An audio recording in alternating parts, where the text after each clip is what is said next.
Hello beautiful people, my name is Vendi and today I'm here to bring you my 2019 reading year in review. I'm going to begin this video by showing you guys a sort of breakdown of the statistics of the books I've read because I keep track of my books not only on Goodreads but in an Excel spreadsheet which makes numbers crunching super easy. I'm going to follow it up with the end of the year book awards tag which was created by Noria from Noria Reads, who also happens to be the one who tagged me to do it.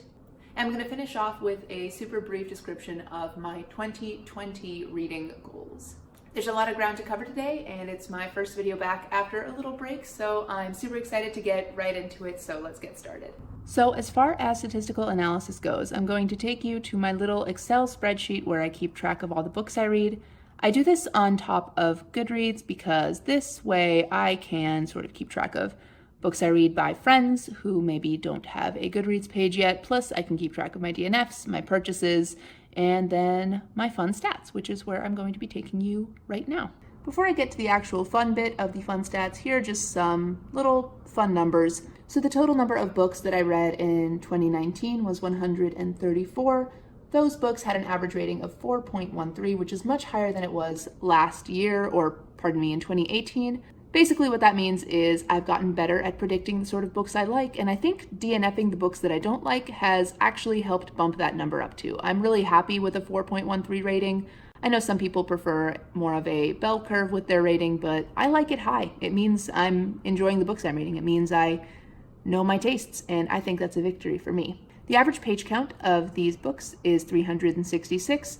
This year I borrowed more books than I owned, not by much, but just by enough. I really used the library a lot this year, and the Libby app in particular.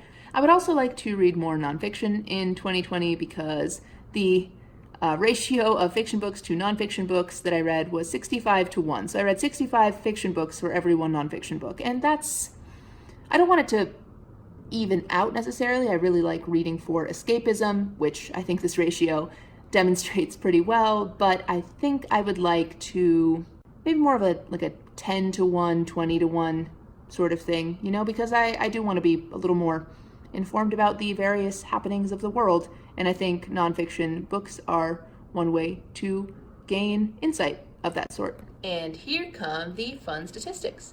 So as far as genres I read, fantasy remains the clear frontrunner. A solid 46% of the books that I read this year were fantasy. The next highest statistic, which I really didn't expect, was a 21% in contemporary, which is a little odd to me because I always thought I didn't really like contemporary. It turns out I read a lot more of it than expected.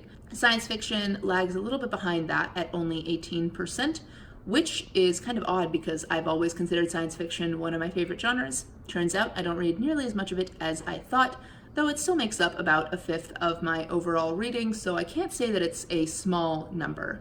The other category, which includes things like romance and thrillers and horrors, etc., makes up a solid 15% of my reading, which I kind of like. It implies that my reading is not as one note as I sometimes think it is. Let's ignore the almost 50% of fantasy reading that I do, but I'm not upset about that. I think that sort of contributes to that 4.13 rating. I'm reading what I like, and I've always liked fantasy, and I mean, clearly, if the system ain't broke, don't worry about it.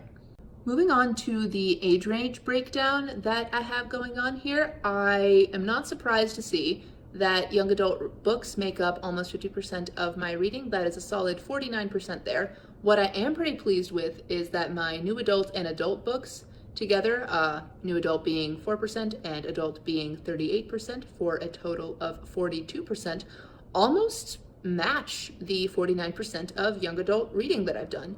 I guess that as I age, so do my reading tastes. I'll never leave young adult behind because I think age ranges are kind of dumb anyway, and that anyone should be able to read whatever they want, and I just really like how fast-paced and intense and full of new beginnings young adult tends to be. But I also like that I'm branching out more with regard to the ages of the books that I read. I really enjoyed that. And obviously there's going to be a pretty solid little chunk up there that is middle grade. I love children's fiction. That's never going to change. Another very surprising section for me was my book format breakdown. I read 14% hardcovers and 13% paperbacks, as well as 5% ARCs. That means only 32% of my reading was physical, and not all of my arcs were physical either, so let's call it like 31%. That's not even a third of the books that I read were physical, and physical tends to be my favorite bookish format. I love the weight and smell and everything of a book. I'm a book collector, as you all know. What really, really surprised me was how many of the books that I read were ebooks, and that's a solid 45%, the clear majority of this section. Again, I attribute this to the library books that I've read. I read using Libby, my library's sort of ebook borrowing application, and it just makes reading super convenient when I am commuting. Really enjoyed it this year. Ditto for the audiobooks, exclusively I listened to them via Libby. That 23%, which I thought would never exist because I didn't really read audiobooks before this year, is wild to me. They went from something I couldn't stand and really couldn't do to a pretty solid section of my reading. So a lot to think about there. Maybe I don't mind audiobooks as much as I thought I did, and maybe physical books are not my favorite book format. Who knows? This next section is just one that I thought would be useful for me. I like to know how I'm getting on with the book series that I'm reading. I started a lot of series this year. I read 26% first books of series, but I also continued and concluded many series with 29 and 7% sequels to finales respectively, which both together outnumber the 26% of first books that I started, and outnumbering all of them is the number of standalone books that I read this year, totaling in at 38%, which I thought was really interesting. Moving on to this graph demonstrating the genders of the authors that I read this year. The vast majority of authors that I read, totaling at 66%, so a full 2/3, were female authors. That is one hefty majority of books written by women. I think this is because YA is pretty dominated by female voices, but it's also because I sort of decided at the end of 2018 that I was going to read more women. Not that I was reading few women in 2018.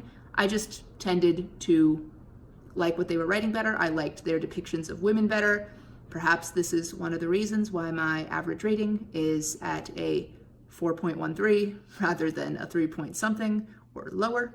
It's a little challenging for me because 16% of my authors were male, 16% were multiple authors. Sometimes that means male and male, sometimes that means female male, sometimes that means female, sometimes that means female non-binary or male non-binary.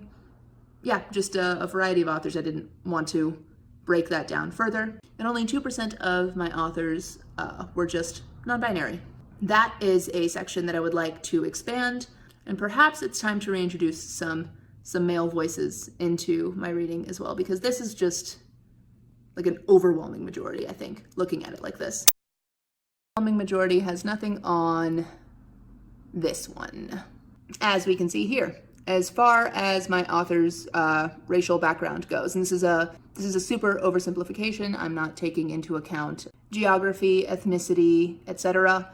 This is just like the bare bonesest breakdown. A full 71%, so over 2/3 of the authors that I read in 2019 were white. The next highest majority is Asian authors. That would be Bangladeshi, Korean, Japanese, Chinese, etc. They only total 8%. That's followed by Indigenous Americans, followed by Jewish and Latinx, and then Middle Eastern and Black.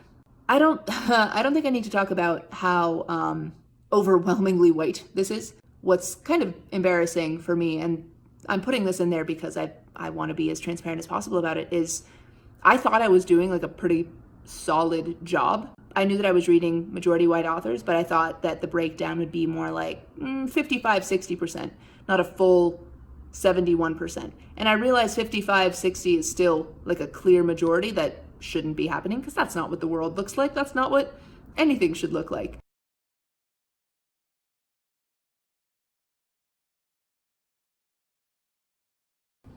All right, that concludes the stats and the requisite analysis. Now let's get into the tag. So the end of the year book awards tag was created by Noria from the channel Noria Reads. As I said before, I'll have her video linked in the description box below. And without further ado, here are my answers to it. So the tag starts off with a bang by asking you to mention your favorite book of the whole of the year. Now, I'm notoriously bad at picking favorites, but I knew basically from the moment that I read it and all throughout the year as I continued reading that my absolute favorite this year has to be Blood Witch by Susan Dennard, the most recent installment of her Witchlands series. Blood Witch was especially meaningful to me because I got to read it as an ARC before it came out, and I read it like twice before I got the physical copy, and I read it again. I'm nuts. I just couldn't stop reaching for this book throughout this year, and I think that's just the mark of the book that left the biggest impression on me and that just was my favorite. I don't really think I need much justification behind that. Question number 2 is the most underrated book of the year, and for this I have to say A Blade So Black and A Dream So Dark, both by L.L. McKinney.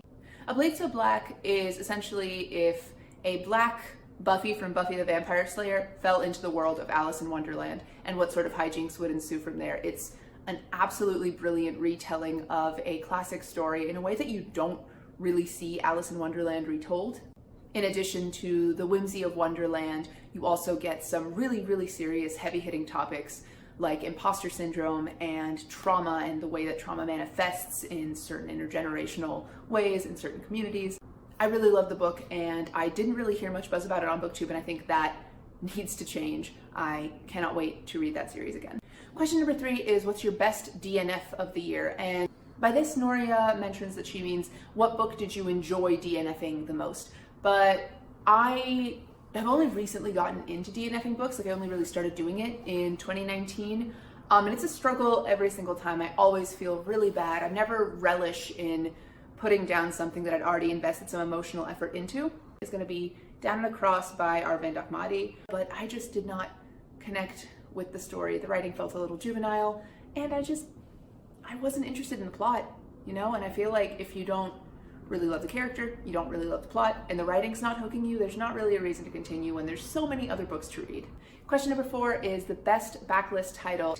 I have to say The Assassin's Apprentice by Robin Hobb. This is book 1 of the Farseer trilogy, which is trilogy 1 of just, I think, like a 16, 17 book saga that is the realm of the Elderlings. It's just, there's a lot of world there. It follows Fitz, who is the bastard son of the former and deceased crowned prince of the 6 duchies, as he's sort of swept into, but sort of also kept on the fringes of royal society, and is used by just a variety of political players for certain skills he has and qualities he can bring to the table to push certain people's political advantages while the 6 duchies are on the brink of some really intense civil unrest. It's an excellent story full of political intrigue and just such delightful, delightful magic. Question number 5 is the best debut author you read. Now, this is a sort of backlist debut, but I absolutely love the story, and it's The Poet X by Elizabeth Acevedo. That was her first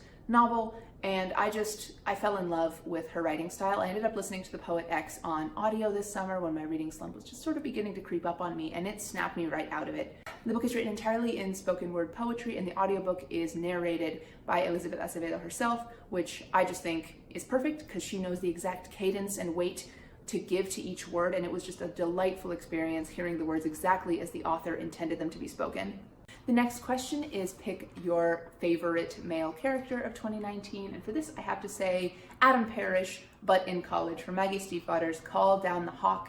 Adam Parrish means so much to me. I can't explain how important he is to me as a character, and watching him grow up and thrive and try to leave behind some of the uglier bits of his past so that he can heal and become someone new in the future, but not being able to outrun everything is heartbreaking and bittersweet and so aspirational. And I love this boy so much. If I read a book with Adam Parrish in it, he's going to be my A1 for a question like this, like without fail. We're following that up with favorite female character of 2019, and for that I have to say Mia Corvair from The Nevernight Chronicle by Jay Kristoff. For me, she was really cathartic, actually, to read.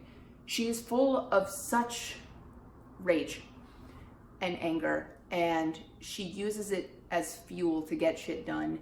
And underneath all of that, like, because the rage isn't the whole of her, no matter how much she sometimes pretends it is. Underneath it all is a girl who craves love and peace and good times for the people she cares about, and just the incredible vulnerability of this girl getting to sort of live, not in her head, but in the head of a chronicler that knows her better than perhaps she even knows herself, was very moving. She is a beautiful, beautiful character, and I can't wait to revisit these books time and again just to read her.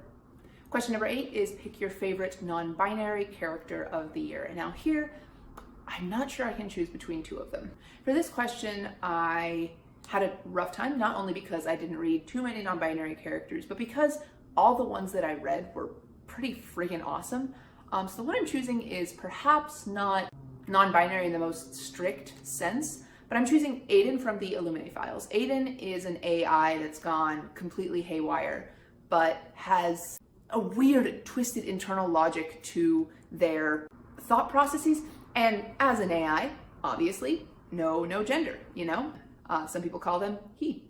Some people call them it, which I really dislike, but they are technically a computer. As they don't give themselves a gender, I will not be referring to them as any gender because they read to me as non-binary. And so that's why I'm choosing them. And they are my favorite part, hands down, of the Illuminate trilogy.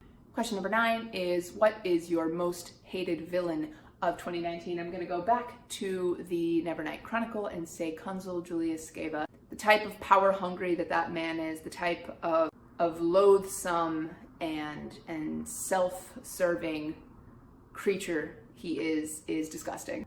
And him sort of be the cause of his own downfall by being so greedy that he couldn't leave behind something that might get him to win or might get him to a higher status, even though he knows it's going to hurt and kill him eventually, is just poetic justice.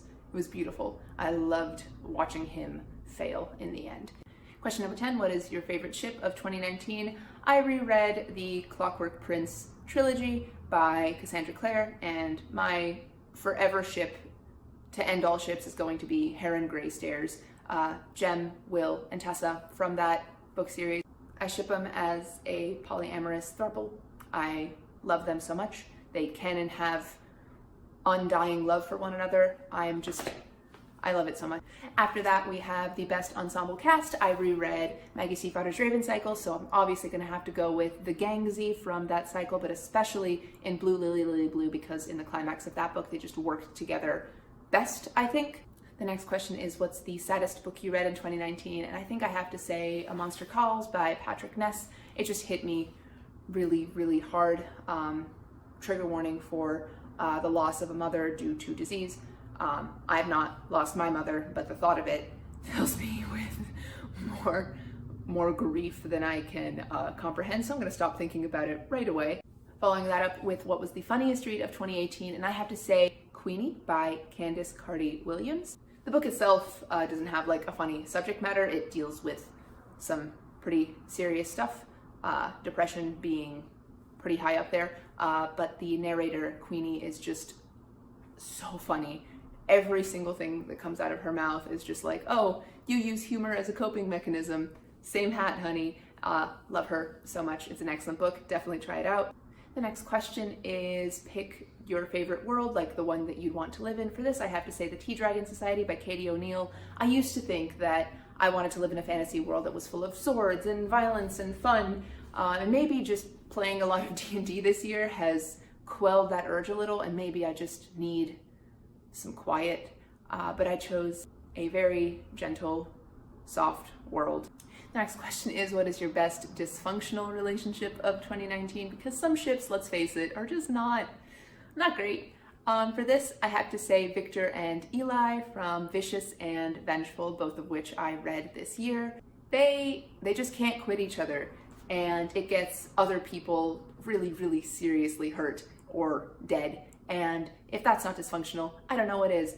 Alternatively, from the Throne of Glass series, which I read this year, I think Lorcan and Elide, or I don't know how you pronounce her name, they didn't start off on the right foot. And I would argue maybe they didn't end on the right foot.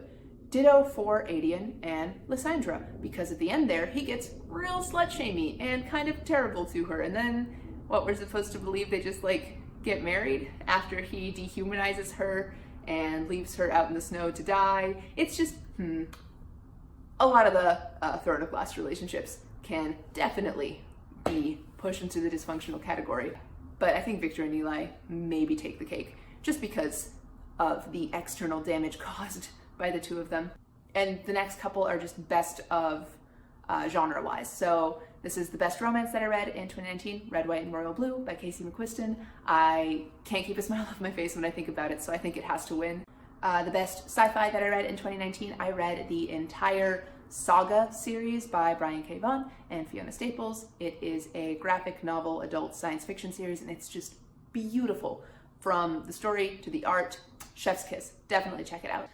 Thriller / action book of 2019 that I read. I don't read many thriller or action books, so I'm going to count The Martian by Andy Weir as one. I feel like it's more thriller action-y than it is sci-fi-y, because despite, you know, Mars being the setting, it was very much more like a high octane, like suspenseful thing. So I'm gonna count it. I really enjoyed it too.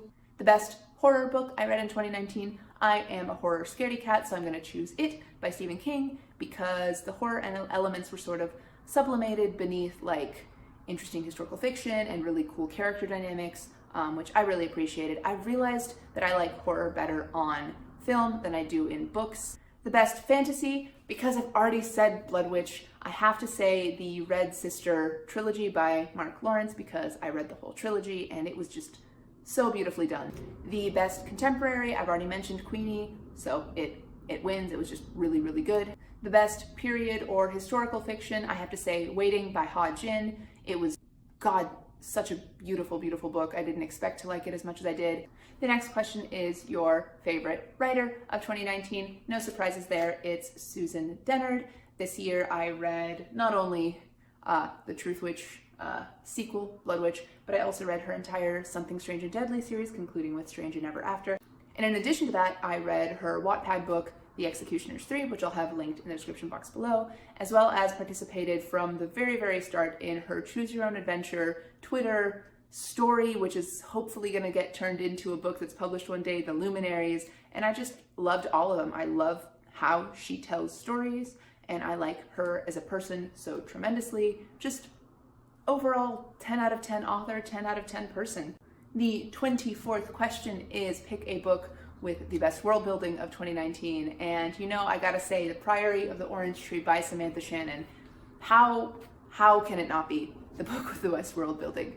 Things are explained in such detail through stories and folklore and through the ways characters interact with them. We get multiple well-described, well-fleshed out countries and worlds and religious systems, etc., and the way that they all link together through history and through space and through time is just bonkers. It's beautiful. I can't wait for her to write more. I've read on Instagram in one of her captions that she's planning on writing more books set in this world, and I just cannot wait to see how they expand. My fingers are crossed that more stuff is going to take place in the East, because that was the only part of the world that I felt wasn't explored enough. I just want more of this. And the final question, question number 25, is what is the best platonic relationship of 2019? And I have to say, every single platonic relationship in the Crooked Kingdom, in Crooked Kingdom, which is a sequel to Six of Crows. I am as big of trash as any of the rest of you for Kaz and Inej, for Wylan and Jesper, for Nina and Matthias. But you know what I love even more? The love that Nina has for Inej, you know? The respect that Jesper has for Kaz. Oh my God, and Mr. Fahey, Jesper's dad, listen, the romantic relationships, chef's kiss. The platonic relationships in here, more chef's kiss, like chef's makeout. Gross? Nope. Decided against that. It's beautiful. Leigh Bardugo knows characters. She knows how to write them in ways that make my heart hurt and happy at the same time. And that is it. There is my 2019 reading year in review with a sort of 2020 reading goals section. If you like this video, please leave it a thumbs up. And if you like me, maybe consider subscribing to my channel. I post bookish videos every weekend, more or less, and I would love for you to join my little YouTube family. Comment down below if you like this statistical analysis type video.